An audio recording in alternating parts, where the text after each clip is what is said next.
percaya Bapak Ibu yang hadir maupun menyaksikan ibadah pada pagi hari ini sudah siap untuk menyembah nama Tuhan. Amin. Haleluya. Mari Bapak Ibu Saudara dengan penuh sukacita kita mau menyembah Tuhan. Mari kita mau mengambil saat teduh sejenak di hadapan Tuhan. Mari kita mau berdoa. Bapak, kami berterima kasih untuk pagi hari ini. Terima kasih Tuhan untuk segala hal yang Tuhan telah lakukan bagi kami. Dan kami datang pagi hari ini untuk menyembah-Mu, meninggikan nama Tuhan. Kami rindu ada lawatan, ada jamahan terjadi saat kami menyembah Engkau Tuhan di tempat ini. Biarlah Engkau bertata atas puji-pujian dan penyembahan kami pada pagi hari ini. Kami siapkan hati kami Tuhan hanya di dalam nama Yesus. Haleluya. Amin.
Segenap hati katakan,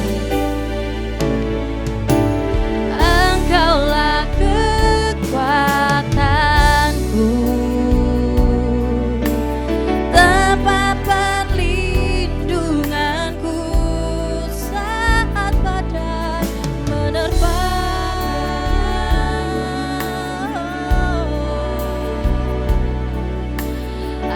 Aku tak akan goyah. Aku tak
Tuhan.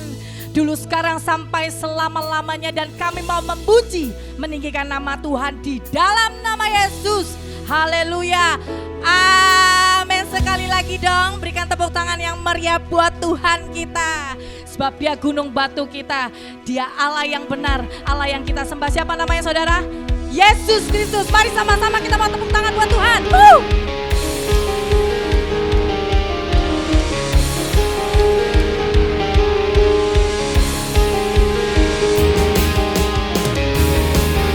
Mari dengan penuh sukacita kita membuat tepuk tangan dalam hadirat Tuhan.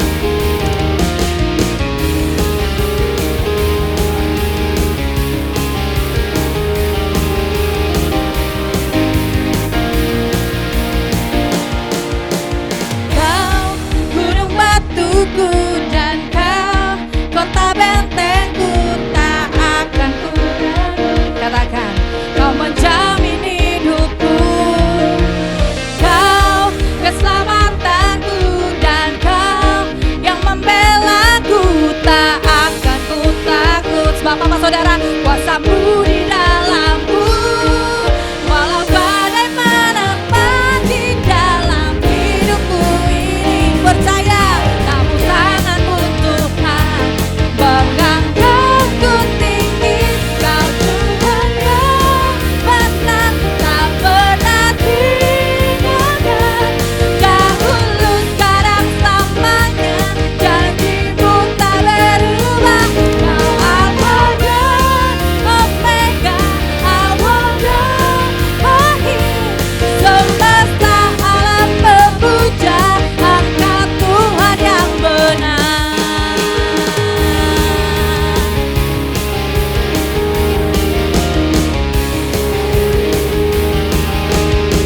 Mari lebih lagi kita mau nyatakan.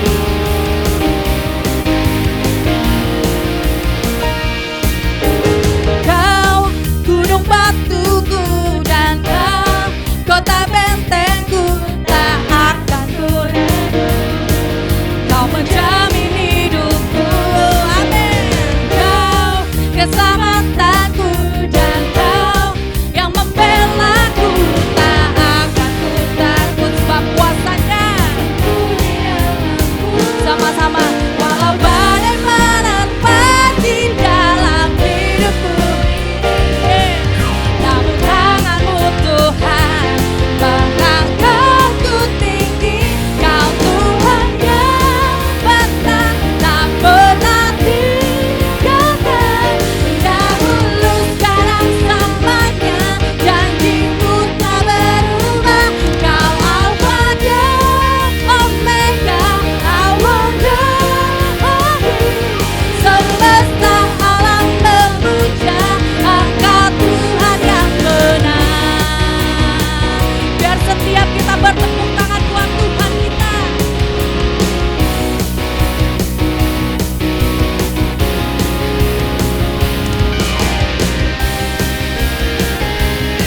Kami mau terus meninggikan Engkau Tuhan. Dengan iman kami mau menyatakan, walau badai menerpa di dalam hidupku ini, katakan, namun tanganmu Tuhan mengangkatku tinggi.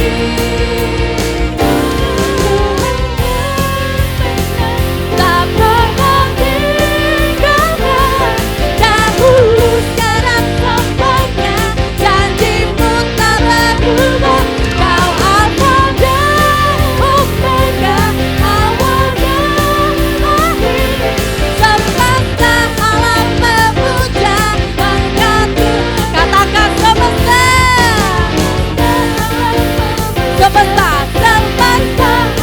Sekali lagi saudara. Semesta alam memuja, angkat Tuhan yang benar.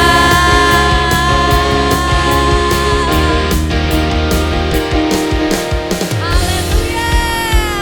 Berikan sekali lagi tepuk tangan buat Tuhan kita. Puji nama Tuhan. Mari Bapak Ibu Saudara, ini waktu yang terbaik. Kita mau menabur untuk pekerjaan rumah Tuhan. Sungguh kami bersuka cita Tuhan. Saat ini kami mau menabur Kami membawa persembahan persepuluhan komitmen kami.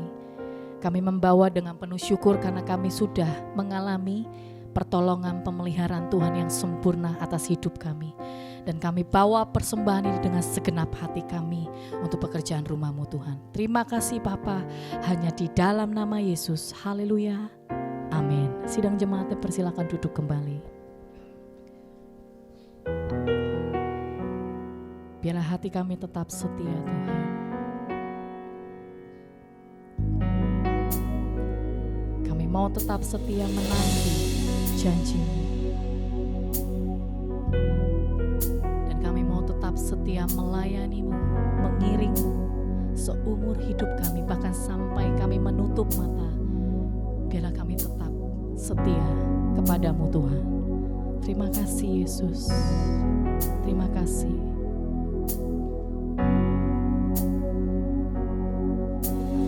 Seperti wanita mengurapi-Mu, menangis di bawah kaki-Mu. Demikian hidupku mau mengasihi-Mu. Yesus, Engkau baik bagiku.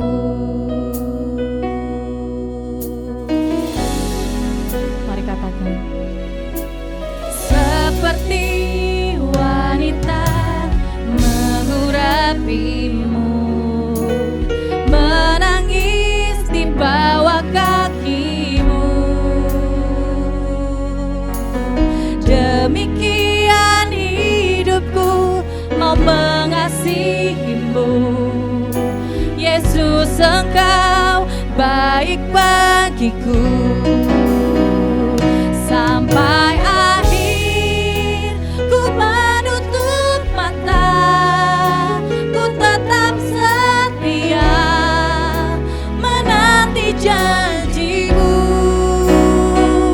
Sampai ku dapatkan mahkota kehidupanku, ku tetap setia untuk melayani-Mu.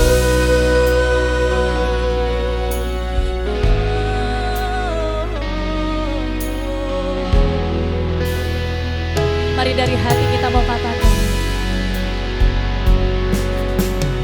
Seperti wanita mengurapi-Mu, menangis di bawah kaki-Mu.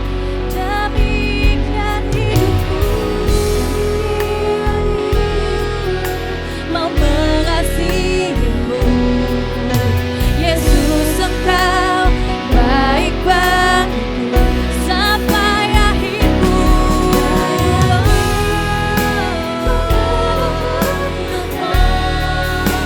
Ku tetap setia menanti janji-Mu.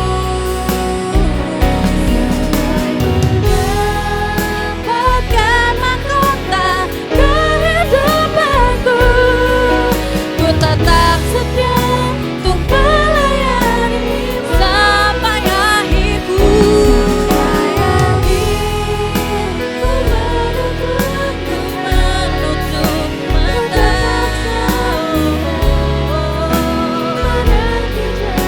menanti janji-Mu Tuhan. Dapatkan mahkota kehidupanku, ku tetap setia untuk melayani-Mu. Mari lebih lagi katakan. Sampai akhir ku menanti. Saya undang hambanya Pendeta Thomas. Ku tetap setia menanti janji-Mu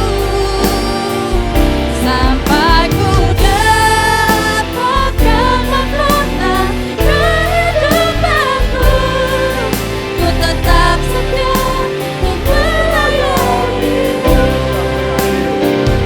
sampai akhir ku menutup mata,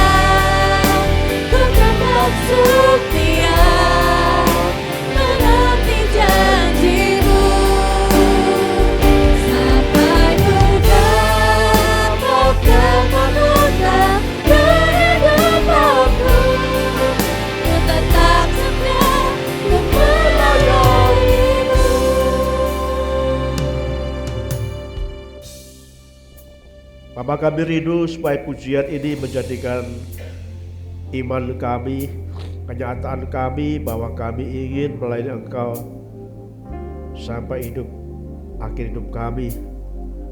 Kami belajar tentang iman selama bulan Oktober ini.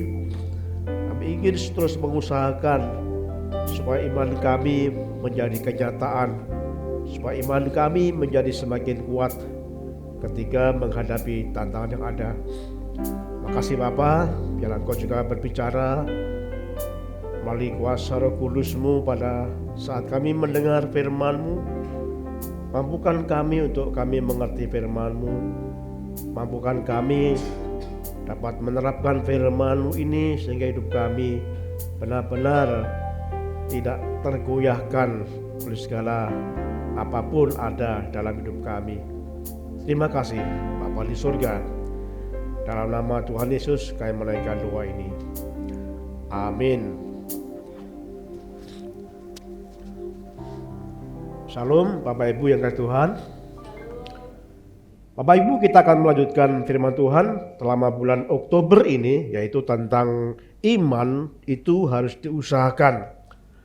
Jadi memang iman itu jikalau tidak diusahakan, itu iman kita mati. Jadi iman harus diusahakan supaya iman ini menjadi nyata di dalam kehidupan kita.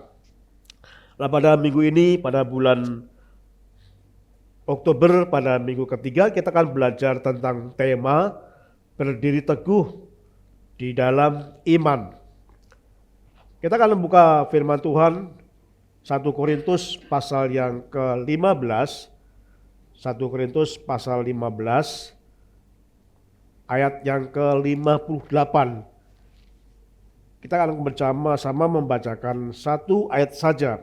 1 Korintus pasal 15 ayat yang ke-58. Saya tunggu, kita akan membuka bersama-sama firman ini. 1 Korintus pasal 15 ayat yang ke-58. Baik, kalau sudah ketemu kita akan baca bersama. Karena itu saudara-saudaraku yang kekasih, berdirilah teguh, jangan goyah, dan giatlah selalu dalam pekerjaan Tuhan. Sebab kamu tahu bahwa dalam persekutuan dengan Tuhan, jerih payahmu tidak sia-sia. Sekali lagi. Karena itu saudara-saudaraku yang kekasih, berdirilah teguh, jangan goyah, dan giatlah selalu dalam pekerjaan Tuhan. Sebab kamu tahu bahwa dalam persekutuan dengan Tuhan, jerih payahmu tidak akan sia-sia. Kalau kita membaca dalam firman Tuhan 1 Korintus pasal 15, ini temanya tentang kebangkitan. Kenapa? Karena mulai ayat 1 sampai ayat yang 57 itu Paulus berbicara mengenai kebangkitan. Di dalam pasal 15 ayat 1 sampai 11, misalkan kita melihat di situ Rasul Paulus berbicara tentang kebangkitan Kristus, ayat 1 sampai dengan ayat yang ke-15. Kemudian di dalam bagian kedua, ayat yang ke-12 sampai ayat yang ke-34, bicara tentang kebangkitan orang mati. Kemudian pasal yang ke-15 ayat 35 sampai 49, bicara tentang kebangkitan tubuh. Dan pasal 15 ayat yang ke-50 sampai 57 itu bicara tentang kemenangan atas maut. Jadi ayat ini terkenal dengan ayat kebangkitan karena bicara semuanya tentang kebangkitan. Saudara yang kasih Tuhan, kemudian di dalam pasal 15 ini diakhiri dengan perkataan yang disampaikan oleh Rasul Paulus yang kita baca tadi. Setelah Rasul Paulus berbicara mengenai banyak hal, kebangkitan Kristus, kebangkitan orang mati, kebangkitan tubuh, kemudian kemenangan atas maut. Kemudian ditutup dengan ayat yang ke-58. Karena itu saudara-saudaraku yang kekasih, berdirilah teguh dan jangan goyah. Jadi kata karena itu menjelaskan tentang apa yang sebelumnya telah disampaikan Rasul Paulus. Jadi dibicarakan sebelumnya, yaitu tentang kebangkitan tubuh, tentang kebangkitan Kristus, tentang kebangkitan orang mati dan kemenangan atas maut. Setelah bicara seperti itu, Paulus berkata, karena itu saudaraku yang kasih, berdiri teguh dan jangan goyah. Kita akan belajar tentang makna jangan teguh, berdiri teguh dan jangan goyah. Ini apa yang dimasuk tanah Paulus ini, Bapak Ibu yang dikasihi Tuhan. Kita akan belajar tentang dua hal, tentang tema berdiri teguh dalam iman ini.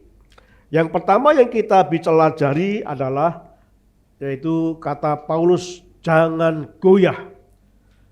Jangan goyah. Ini menunjukkan supaya iman kita jangan goyah, berdiri kukuh, kokoh ketika ada badai serangan dari luar. Jadi seperti batu karang itu kokoh banget itu. Kalau rumah tuh dibangun atas batu karang yang kokoh itu, walaupun ada serangan dari luar, ada angin yang dahsyat pun, rumah itu tetap kokoh. Iman kita juga demikian. Iman kita kalau kita bangun dengan kokoh, dengan kuat, walaupun ada serangan-serangan tidak akan tergoyahkan. Kenapa Rasul Paulus berbicara berdiri teguh, jangan goyah? Kenapa? Karena Paulus yakin bahwa kehidupan iman Kristen kita itu akan menghadapi banyak tantangan, akan ada angin yang menerpa iman kita, akan banyak sekali masalah yang menerpa, akan banyak sekali tantangan-tantangan sehingga bisa menghancurkan, bisa merobohkan iman kita siapapun. Jadi ada banyak sekali orang-orang yang hebat, akhir-akhir ini imannya sedang jatuh. Ada banyak pendeta, mereka bergelar doktor teologi, mereka imannya jatuh. Saudara. Ada banyak macam-macam. Ada kasus keuangan, ada kasus keluarga, ada kasus perselingkuhan, bahkan ada kasus mulai tidak percaya bahwa Yesus adalah Tuhan. Itu seorang hamba Tuhan yang sangat luar biasa senior. Mereka bergelar doktor teologi, tapi mereka jatuh juga. Itu sebabnya bahwa serangan-serangan ini tidak peduli. Tidak ada satupun yang tidak digoyahkan. Tapi semua akan menghadapi tantangan. Terus makanya Paulus menekankan, jangan goyah. Karena dalam hidup kita iman Kristen itu akan menghadapi tantangan yang begitu besar. Apa yang dihadapi oleh iman kita? Yang pertama adalah tentang ajaran sesat, pengajaran sesat. Tentang penganiayaan pertama, penganiayaan. Di dalam Markus pasal yang ke-13 ayat yang ke-9 sampai dengan ayat yang ke-13 dikatakan di dalam hal ini, tetapi kamu ini hati-hatilah. Kamu akan diserahkan kepada majelis agama dan kamu akan dipukul di rumah ibadat dan kamu akan dihadapkan ke muka penguasa-penguasa dan raja-raja karena aku sebagai kesaksian bagi mereka. Tetapi Injil harus diberitakan dahulu kepada semua bangsa. Dan jika kamu digiring dan diserahkan, janganlah kamu khawatir akan apa yang harus kamu katakan. Tetapi katakanlah apa yang dikaruniakan kepadamu pada saat itu juga. Sebab bukan kamu yang berkata-kata, melainkan Roh Kudus. Jadi ada tantangan, ada penganiayaan iman. Orang yang percaya Yesus akan menghadapi penganiayaan. Saudaraku yang kasih Tuhan, sejarah gereja menunjukkan bahwa 300 tahun pertama sejarah gereja dimulainya adalah banyak orang yang dianiaya. Minggu yang lalu kita belajar bahwa pada waktu zaman kaisar-kaisar itu menganiaya pengikut Kristus. Mereka sadis menganiaya. Mereka memiskinkan. Mereka memenjarakan. Bahkan mereka hidup-hidup. Bahkan ada orang yang dari atas sampai bawah. Sehingga banyak yang mati. Penganiayaan yang dilakukan pada zaman dulu. Karena mereka pengikut Kristus. Ketika menyampaikan Injil kebenaran, mereka ditangkap oleh penguasa-penguasa. Mereka diadili, dituduh sebagai penista agama. Mereka disiksa dalam penjara. Mereka digebuki. Bahkan ada mereka yang sampai mati karena mereka mengalami penderitaan yang luar biasa. Jadi ajaran ini mengingatkan kepada kita, angin ini mengingatkan kepada kita bahwa yang dikatakan Tuhan ini benar. Pada saat kita percaya Yesus, iman kita akan dihadapkan angin yang menyiksa, penganiayaan. Ada banyak saudaraku pengikut Kristus yang mengalami penderitaan.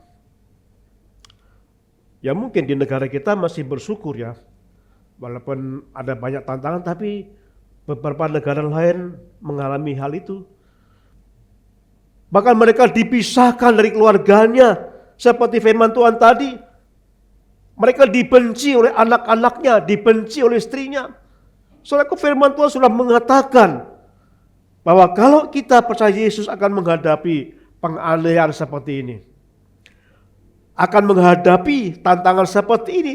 Tapi sekali lagi dalam firman Tuhan tadi dikatakan dengan cukup jelas, yang menguatkan kita, Injil harus diberitakan dahulu kepada semua bangsa. Jika kamu digiring dan disesatkan, jangan kamu khawatir akan apa yang harus kamu katakan. Tetapi katakanlah apa yang dikaruniakan kepadamu pada saat itu juga. Sebab bukan kamu yang berkata-kata, melainkan Roh Kudus. Namanya kesaksian ketika orang-orang ini yang sedang ditangkap ini, mereka diberi hikmat oleh Tuhan. Saya percaya pada katakan Tuhan tadi itu Roh Kudus dikatakan. Sebab bukan kamu yang berkata-kata, melainkan Roh Kudus. Sehingga kita bisa menyampaikan di luar batas kemampuan kita. Itu sebabnya saudara kasih Tuhan, jangan kita takut. Jangan takut.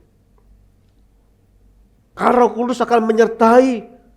Roh Kudus akan memberikan hikmat kepada kita untuk menjawab, untuk menyampaikan sesuatu, sehingga mereka bisa dibukakan hatinya untuk mereka mengerti tentang Kristus. Jadi yang pertama ini Paulus berkata-kata kepada kita, jangan goyah karena ada angin yang menerpa. Yang pertama adalah angin penganiayaan bagi orang-orang yang percaya Yesus. Yang kemudian yang kedua dikatakan, apa yang kedua? Dikatakan di sini adalah angin pengajaran sesat.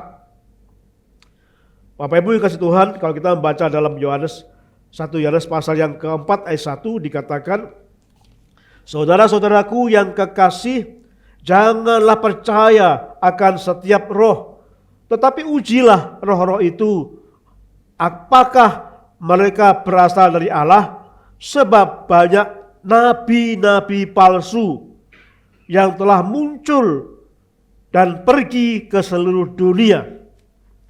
Banyak nabi palsu yang telah muncul dan pergi ke seluruh dunia.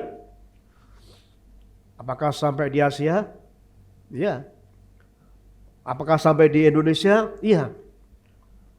Apakah sampai di Jakarta? Iya. Apakah sampai di Banten? Iya. Apakah sampai di Pamulang? Iya. Sudah ada sekali nabi palsu yang mengajarkan seolah-olah itu kebenaran, tetapi itu bukan firman Tuhan. Saya yang kasih Tuhan, uang palsu itu dibuat sedemikian rupa oleh pembuatnya. Semirip mungkin. Ada banyak sekali uang palsu nominal 100.000.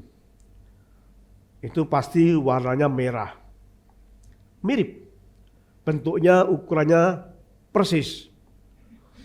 Gambarnya persis. Jadi uang palsu itu pasti dibuat semirip mungkin. Supaya orang susah membedakan. Nah demikian pula saudaraku, ajaran sesat itu dibuat orang sedemikian pula supaya menyerupai yang benar. Ajaran sesat yang ada sekarang ini dikatakan yang nabi-nabi palsu, guru-guru palsu. Ini sangat beda tipis, bahkan mungkin transparan, tidak bisa dilihat oleh kasat mata. Jika kita nggak teliti memahaminya, kita akan jatuh menjadi pengikut-pengikut ajaran sesat tersebut.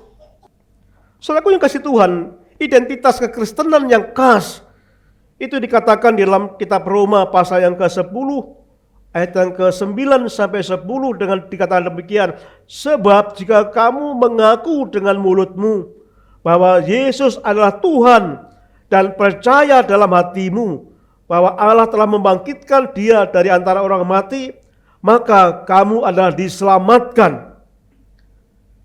Jadi ciri khas tentang iman kekristenan kita sesuai dengan firman Tuhan, mengaku bahwa Yesus adalah Tuhan. Yesus adalah juru selamat satu-satunya. Ada banyak orang yang mengaku Kristen, yang membawa ajaran Alkitab, yang mengaku ajaran Alkitabnya. Tapi akhirnya mereka tidak percaya bahwa Yesus Tuhan. Saudaraku, itu dikatakan sangat berbeda, sangat bertentangan dengan iman kita sebagai pengikut Kristus. Jelas sekali bahwa Kristus adalah Tuhan dan Juru Selamat. Jadi hati-hati dengan ajaran sesat yang ada. Itu beda-beda tipis.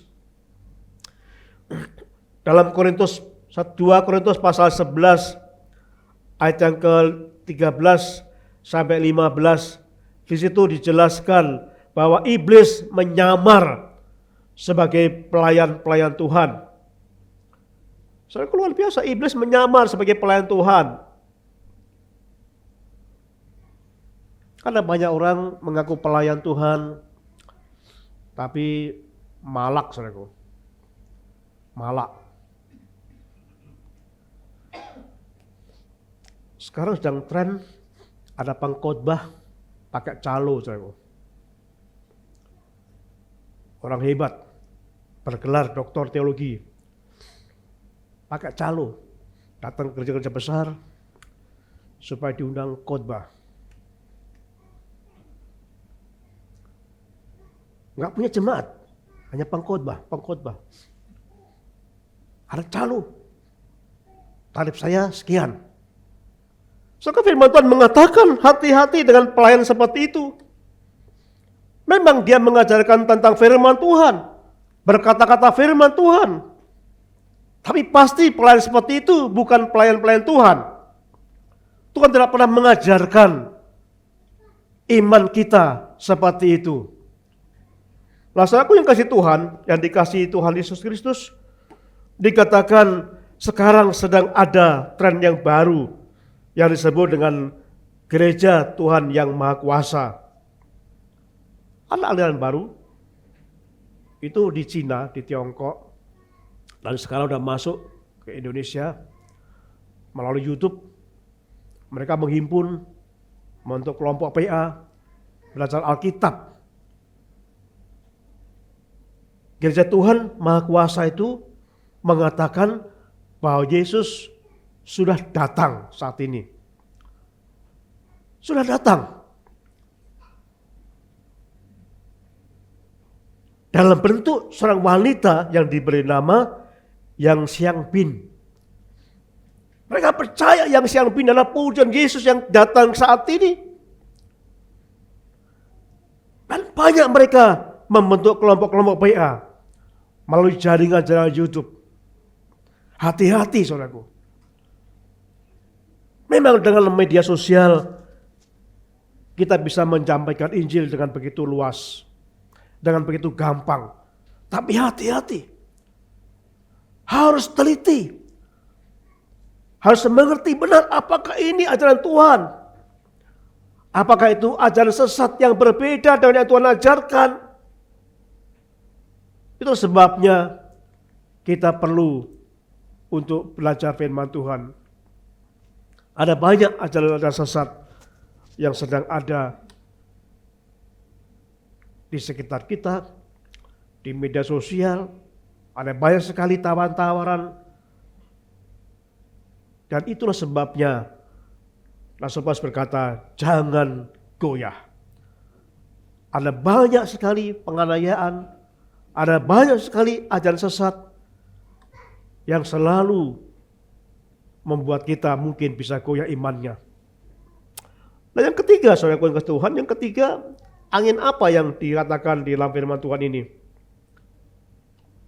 Yang ketiga dikatakan, angin ujian dan pencobaan. Saudara yang kasih Tuhan, hidup kita itu mengalami ujian dan pencobaan. Ujian itu datang dari Tuhan. Pencobaan datang dari si iblis. Tetapi Tuhan mengizinkan orang percaya itu dicobai oleh iblis.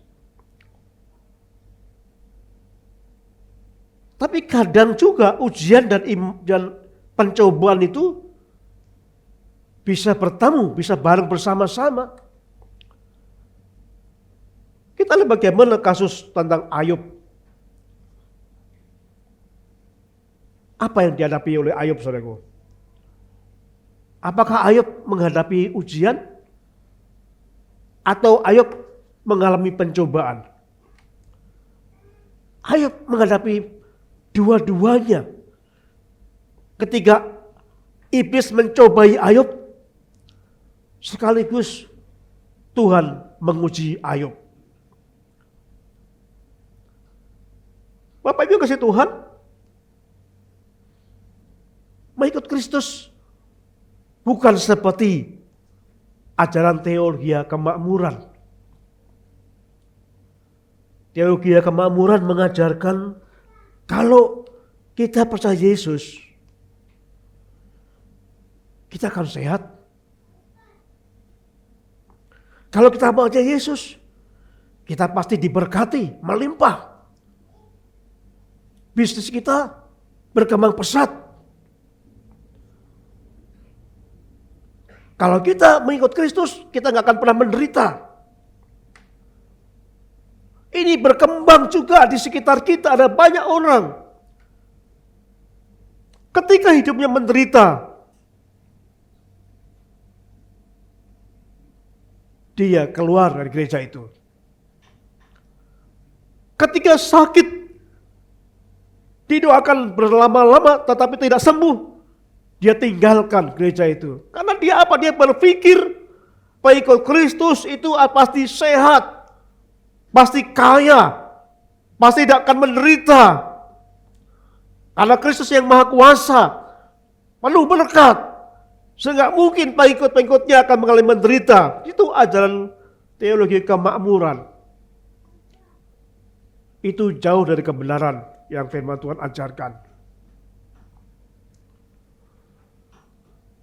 Menjadi pengikut Kristus, justru kita akan mengalami berbagai pencobaan. Coba kita baca dalam firman Tuhan ini. Dalam pencobaan dalam firman Tuhan, di dalam Yakobus pasal yang 1 ayat 2 dan 3.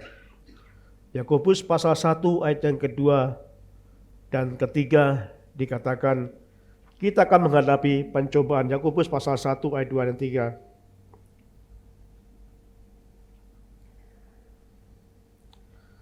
Bapak bisa membuka Alkitab supaya kita bisa meyakini itu. Yakobus pasal 2 ayat 1 dan 2.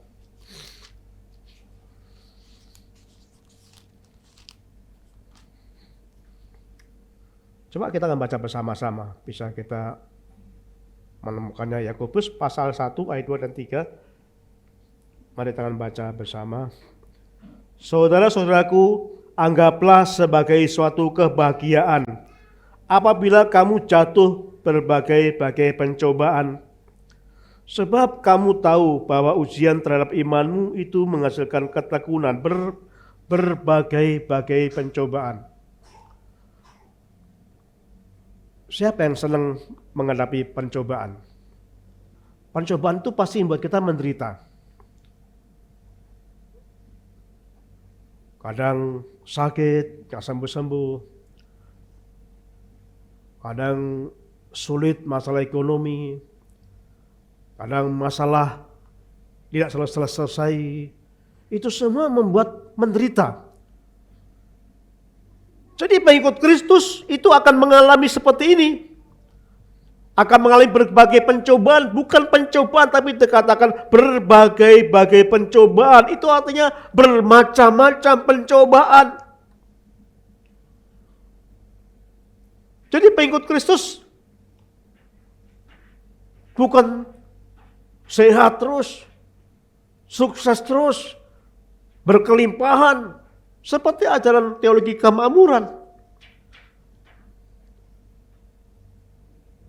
Tetapi justru kalau kita semakin setia kepada Kristus akan semakin banyak pencobaan-pencobaan. Akan banyak tantangan-tantangan. Dan bukan itu saja, coba kita lihat dalam kitab Ayub pasal yang ke-23 ayat yang ke-10 dikatakan, karena ia tahu jalan hidupku, seandainya ia menguji aku akan timbul seperti emas. Ayub apa kurangnya? Dia setia melayani Tuhan. Dia setia luar biasa, tidak bisa ada arah, tidak ada yang menyangkal kesetiaan Ayub kepada Tuhannya. Tetapi Ayub mengalami penderitaan. Ayub yang awalnya hidupnya berbahagia dengan keluarganya, diberkati kekayaannya yang berupa ternak itu melimpah, diberkati kekayaan yang berupa tanah, ladang melimpah bertambah-tambah, anaknya mengasihi sehingga membuat Ayub sangat berbahagia bersama anak-anaknya dengan istrinya. Secara materi Ayub bahagia, diberkati, keluarga diberkati karena harmonis hubungannya. Tapi tiba-tiba ada pencobaan yang datang melalui iblis dan Tuhan mengizinkan Ayub dicobai oleh iblis. Yang pertama dilakukan oleh iblis ini supaya Ayub anak-anaknya mati. Hartanya pertama hilang. Diambil hartanya dengan cara yang luar biasa. Sehingga semua harta Ayub hilang. Enggak punya apa-apa. Tapi Ayub tetap setia. Kemudian iblis berkata, Ayub, Tuhan, ya pasti Ayub masih setia. Karena Ayub masih memiliki anak-anak. Coba ambil anak-anaknya. Dan benar anak-anak Ayub akhirnya mati semua. Tapi Ayub tetap setia. Iblis datang. Ya walaupun sudah gak punya anak, tapi Ayub masih setia, ya wajar karena Ayub masih sehat. Coba kalau dia sakit. Akhirnya Ayub kena penyakit kusta, penyakit yang menjijikkan. Tapi Ayub tetap setia. Hartanya semuanya habis, Ayub tetap setia. Anak-anaknya mati, tetap setia. Kondisi fisiknya sakit penuh luka karena kusta, Ayub tetap setia. Dan akhirnya istri pun tidak tahan, supaya Ayub meninggalkan Tuhan. Tetapi Ayub tidak mau mendengarkan kata istrinya. Ayub tetap setia kepada Tuhan. Jadi saudaraku yang kasih Tuhan, orang yang setia kepada Tuhan itu justru orang yang mengalami banyak masalah, mengalami pencobaan. Jadi kalau saudara setia kepada Tuhan, saudara akan banyak mengalami pencobaan, dan itu membuat kita tidak menyenangkan. Pencobaan gak menyenangkan. Ini sebabnya banyak orang gak tahan menjadi pengikut Kristus.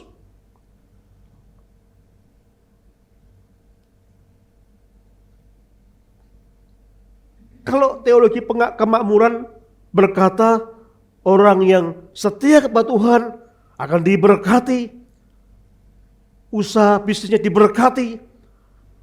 Tapi justru Tuhan mengajarkan semakin kita setia kepada Tuhan, kita akan menghadapi banyak pencobaan.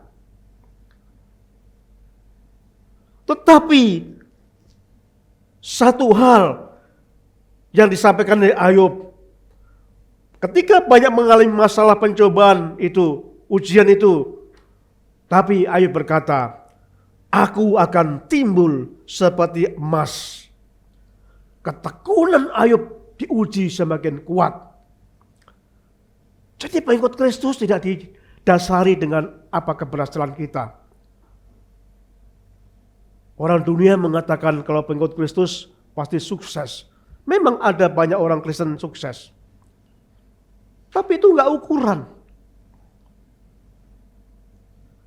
Tapi justru menjadi ukuran adalah orang pengikut Kristus yang kuat adalah orang yang tahan dalam ujian. Ada ujian tetap setia kepada Tuhan.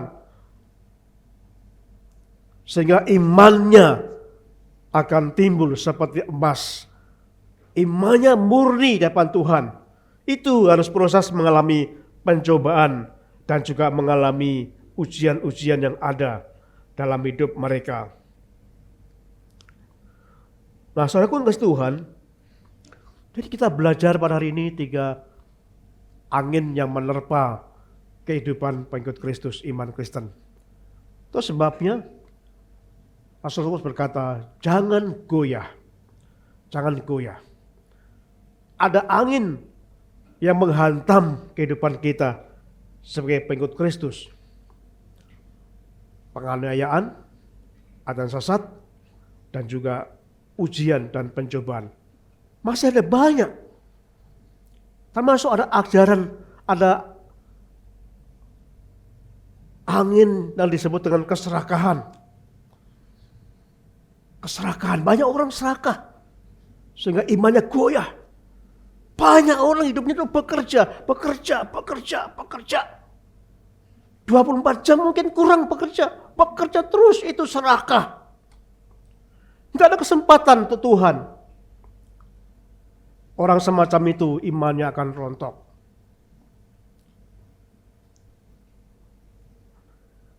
Ada lagi angin yang membuat kita apa? Kecewa. Banyak orang Kristen kecewa satu sama lain.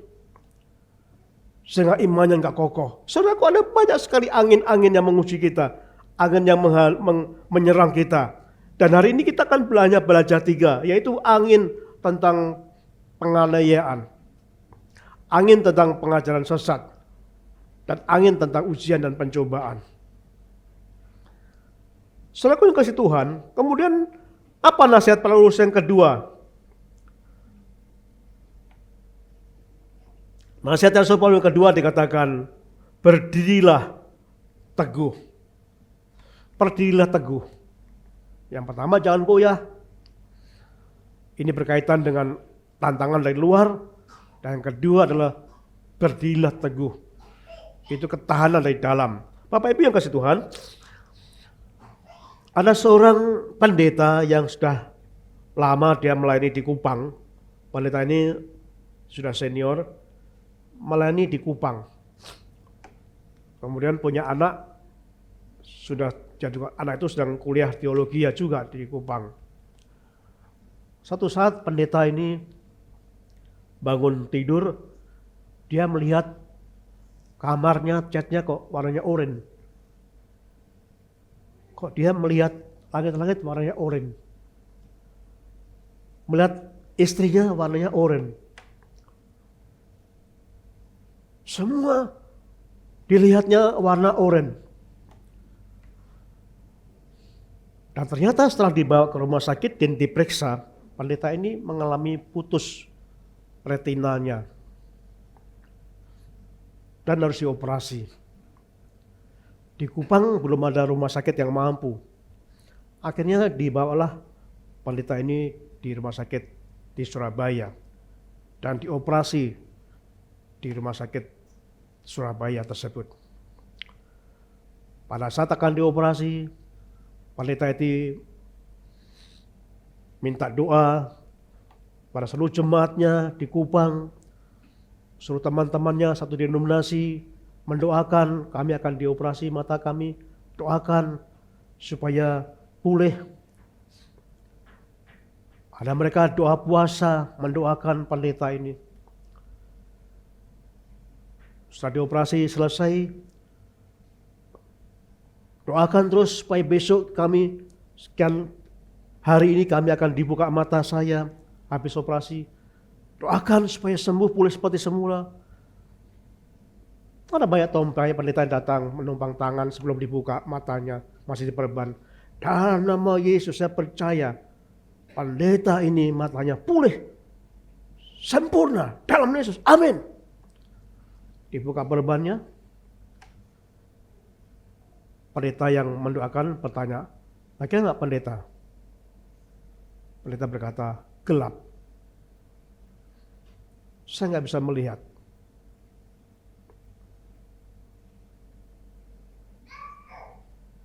Sebelum operasi masih bisa melihat, walaupun semuanya oranye warnanya. Tapi sekarang, setelah operasi warnanya gelap, buta. Lalu anak-anaknya yang kebetulan juga sekolah teologi datang, Papa bagaimana? Ya bukankah Papa sudah melayani menjadi pendeta sekian puluh tahun? Bukankah Papa sudah melakukan firman Tuhan semuanya? Setia memberitakan Injil, menjalankan misi, semua dilakukan Papa. Bagaimana mungkin Papa ini bisa terjadi? Bapak Ibu kasih Tuhan, nggak bisa satupun menjawabnya. Apakah Tuhan tidak mengasihi pendeta ini? Apakah Tuhan tidak memperhitungkan pelayanan pendeta yang sudah puluhan tahun? Saya pendeta yang sungguh-sungguh. Kenapa Tuhan makan seperti itu? Ada banyak hal yang kita tidak sanggup menjawab. Kenapa Tuhan? Kenapa Tuhan? Kenapa kok seperti ini? Kenapa Tuhan? Orang itu kok lebih enak. Kenapa Tuhan? Kok saya menderita? Ada banyak sekali hal yang tidak dijawab. Kita nggak mampu menjawab karena itu adalah kemahakuasaan Tuhan. Tapi satu hal yang kita harus percaya, bahwa Tuhan adalah memberikan kepada kita yang terbaik. Kita nggak tahu. Dan itu yang menyebabkan banyak orang meninggalkan Tuhan. Banyak orang imannya gugur. Banyak orang meninggalkan imannya jatuh. Karena menghadapi tantangan yang begitu berat. Itu sebabnya sekali lagi, yang pertama tadi Paulus berkata, jangan goyah apapun yang terjadi. Jangan goyah iman kita. Dan yang kedua adalah berdiri teguh. Ini berkaitan dengan ketahanan kita dari dalam. Itu saudaraku yang Tuhan itu gambaran itu seperti pohon yang besar. Dia akan kokoh berdiri. Kenapa? Karena akar-akarnya sangat kuat tertanam di tanah. Sangat kokoh. Jadi kita akan bisa bertahan jikalau kita punya dasar, kita punya pondasi yang kokoh.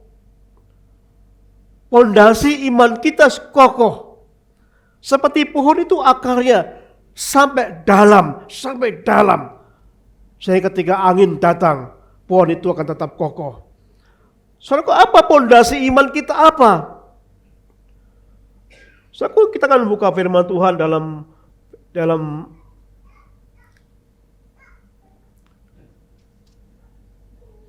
pondasi iman kita dalam Matius pasal 7. Matius pasal 7 ayat yang ke-24 sampai 25 dikatakan, ini pondasi iman kita. Setiap orang yang mendengar perkataanku dan melakukannya, ia sama dengan orang yang bijaksana yang mendirikan rumahnya di atas batu. Kemudian turunlah hujan dan datanglah banjir. Lalu angin melanda rumah itu, tetapi rumah itu tidak rubuh sebab didirikan di atas batu. Jadi pondasi iman kita adalah firman Tuhan. Pondasi iman kita bukan apa yang kita miliki, bukan pengetahuan kita, bukan pendidikan kita, bukan apapun, tapi pondasi iman kita adalah firman Tuhan. Perkataan Allah. Terus sebabnya kita harus mendalam.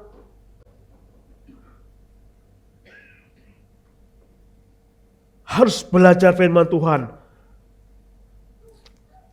Ada dua gadis sama-sama putus cinta.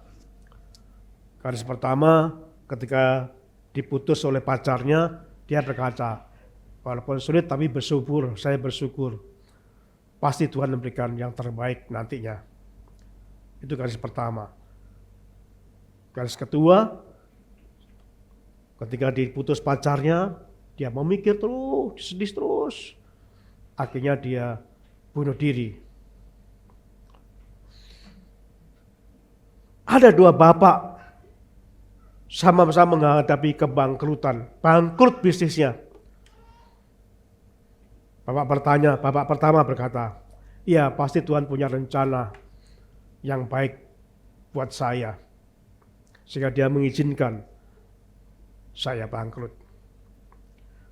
Tapi dua pengusaha yang kedua ini, dia mikir terus, kecewa. Akhirnya bapak ini gila.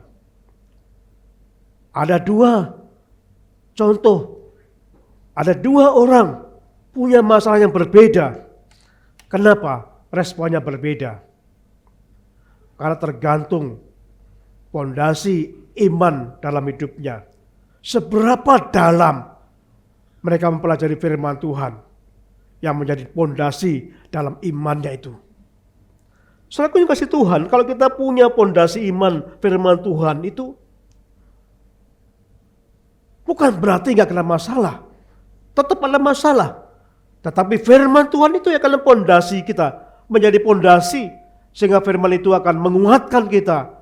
Saudaraku, saya beri contoh sekali, contoh saja. Pada waktu kita menghadapi tentang diterpa angin penganiayaan, kita mengingat firman Tuhan misalkan dari 2 Korintus pasal 4 ayat 17. Sebab penderitaan ringan yang sekarang ini mengerjakan bagi kami kemuliaan kekal yang melebihi segala-segalanya. Jauh lebih besar daripada penderitaan kami. Saudaraku, firman Tuhan mengatakan penderitaan sekarang ini ringan. Dibanding dengan kemuliaan yang kekal yang akan Tuhan berikan kepada kita. Jadi kalau sekarang kita menderita,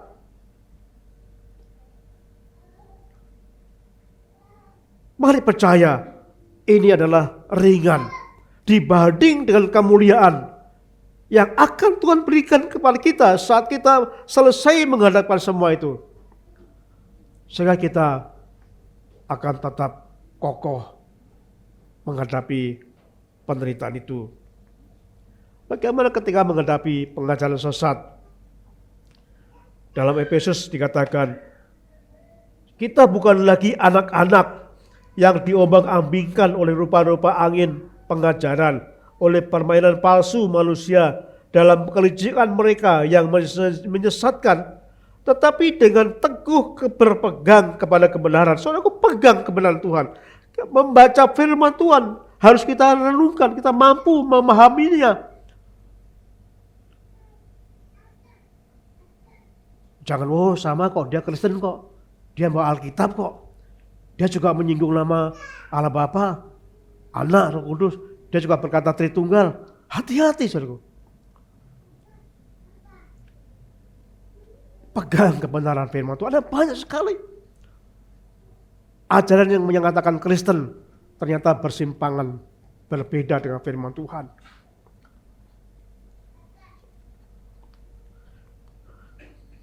Nah, firman ketiga, ketika diterpa angin ujian, dikatakan, berbahagialah orang yang bertahan dalam pencobaan.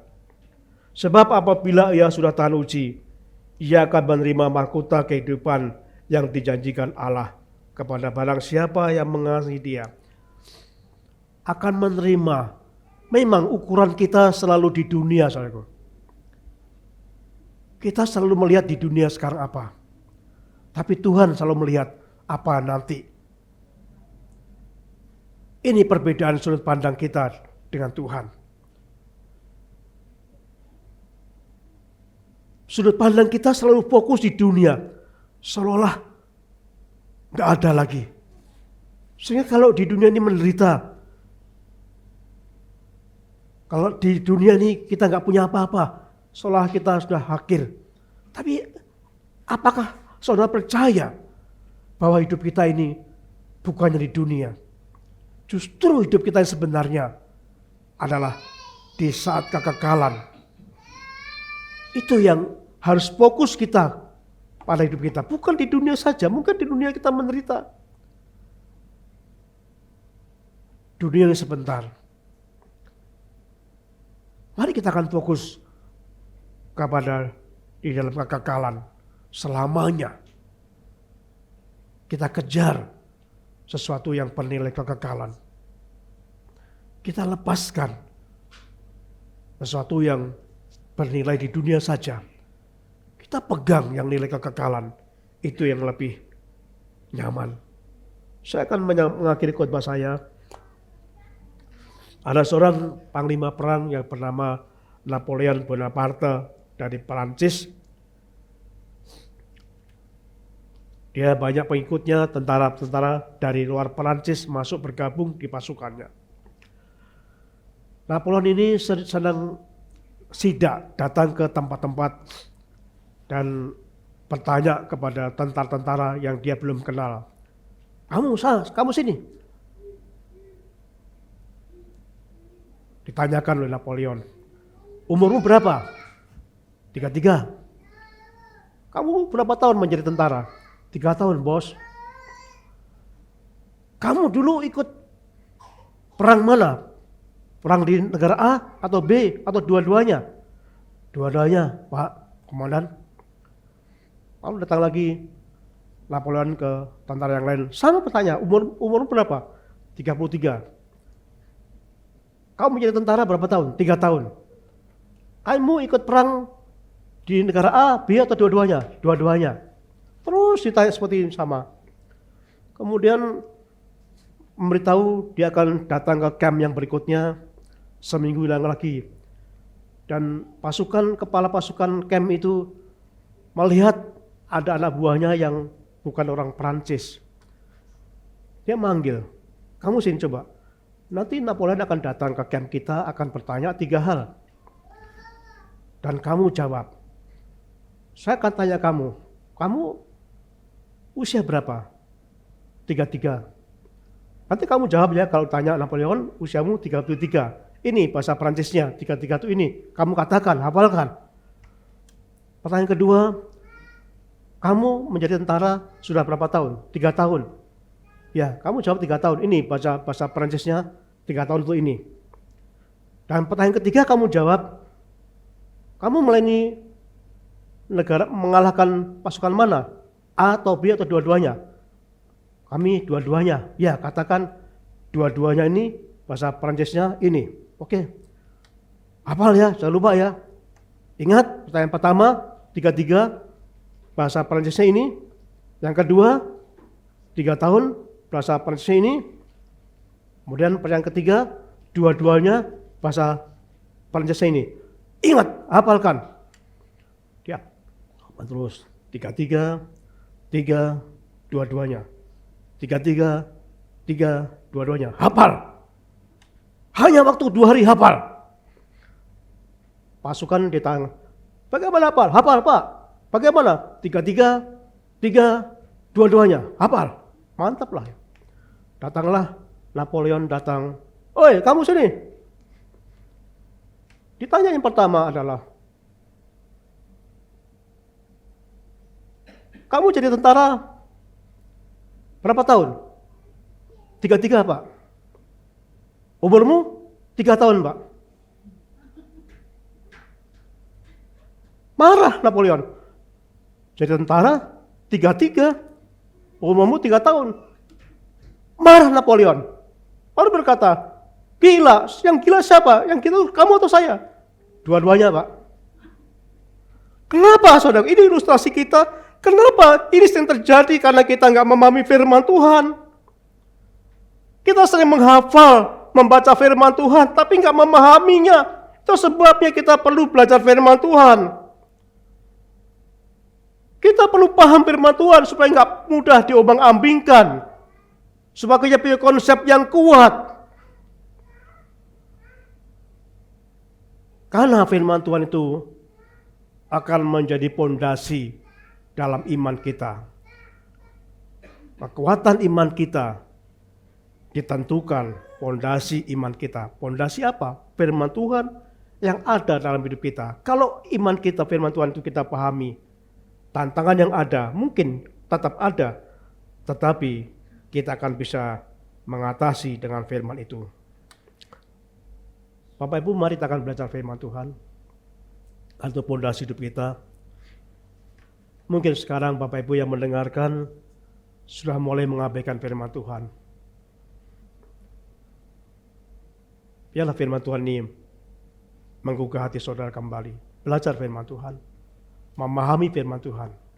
Karena firman ini menjadi pondasi yang kokoh saat kita menghadapi tantangan demi tantangan, angin demi angin yang menyerang dalam kekristenan kita. Tuhan berkati. Terima kasih Tuhan untuk firman-Mu pada hari ini. Biarlah kiranya Tuhan tolong kami supaya kami sungguh-sungguh tidak goyah ketika ada datang badai penyesatan, ada badai pengajaran sesat, ada badai ujian, pencobaan dan apapun, kiranya kami tetap kokoh, tidak goyah. Biarlah kami memiliki kedalaman iman kami, yaitu firman Tuhan menjadi dasar iman kami, yang akan terus bertumbuh, semakin kokoh, menguatkan iman kami. Biarlah kami terus diberi Tuhan semangat untuk belajar firman-Mu, untuk memahami firman-Mu, supaya kami tidak mudah diombang-ambingkan sebagai masalah-masalah yang ada datang hidup kami. Terima kasih Bapa di surga. Terima kasih Tuhan Yesus atas semuanya ini. Dalam nama Tuhan Yesus kami serahkan doa ini. Amin. Kita akan nyanyikan pujian 223, berdiri atas janji penebus.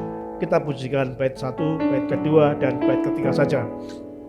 Mari berdiri bersama-sama.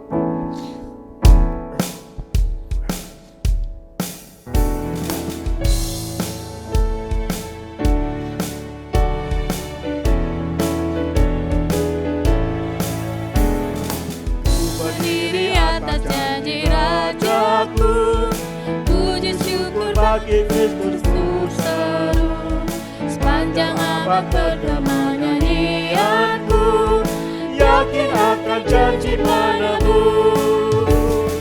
Ku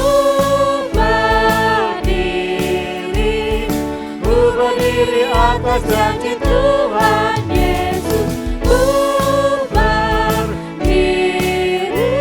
berdiri atas janji penebus. Ku berdiri atas janji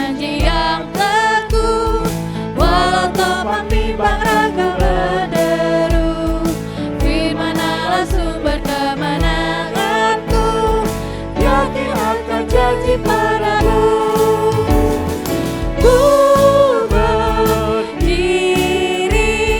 Ku berdiri atas janji Tuhan Yesus. Ku berdiri atas janji padamu. Ku berdiri atas janji Tuhanku, kasih-Nya kekal tetap mengikatku. Maknanya bagai senjata yang ampuh, Yakin akan janji padamu. Ku berdiri atas janji Tuhan Yesus. Ku berdiri atas janji padamu. Tuhan, biarlah pujian ini akan terus kami lakukan supaya kami tetap berpegang pada janji Tuhan dalam firman-Mu. Sehingga ketika ada angin-angin yang datang menerpa kami tetap berpegang pada firman-Mu. Itulah sebabnya Tuhan, tolong kami supaya kami tidak jemu-jemu untuk kami belajar firman-Mu, memahami firman-Mu, supaya kami benar-benar mengerti firman-Mu yang akan menjadikan fondasi dalam hidup kami saat kami menghadapi tantangan yang ada dalam hidup ini. Berkati jemaat-Mu terus Bapa, supaya mereka bertumbuh imannya di tengah-tengah dunia yang sungguh-sungguh sudah mulai kurang peduli dengan firman Tuhan, mengabaikan. Bila jemaat-Mu Tuhan jamah, sehingga mereka benar-benar meyakini bahwa firman Tuhan itu menjadi fondasi hidupnya, sehingga mereka ada waktu untuk belajar firman-Mu di rumah masing-masing, di gereja, supaya kami terus bertumbuh dalam iman-Mu, dalam firman-Mu ini. Terima kasih Tuhan Yesus. Saudaraku yang kasih Tuhan, kita akan mengakhiri pada kita pada saat ini. Kiranya kasih Tuhan Yesus Kristus dan kasih Allah dan persekutuan Roh Kudus menyertai kamu sekalian. Amin.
Sidang jemaat dipersilakan untuk mengambil saat teduh sejenak.